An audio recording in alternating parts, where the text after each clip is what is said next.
So guys, sira na tong ating takip ng battery guys, oh. Ito yun, oh. So hindi na natin siya ma-screw dito dahil sira na tong pag i-screw, no. Nadurog na. So kailangan na natin palitan to. So ang pagtanggal nito guys, ganito. Ang pagtanggal nito, ganyan.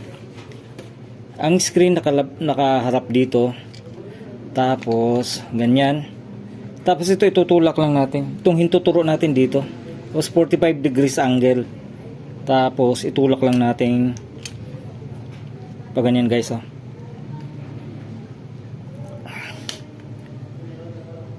Oh.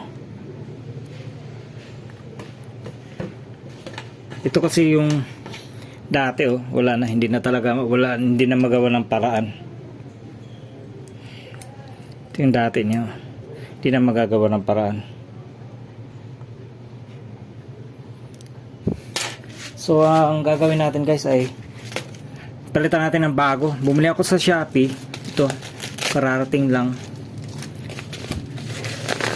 Ayan, ito yung laman niya guys. Ito yung bago. Ito yung luma. Ito yung bago.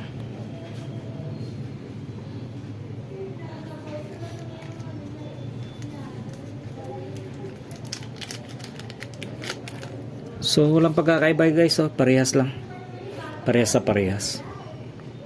So ganun din ang gagawin natin. Pagbalik 45 degrees angle dito nakaharap ang screen.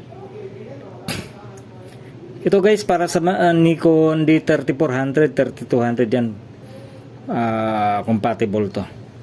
So ganun lang guys. Tulak mo lang.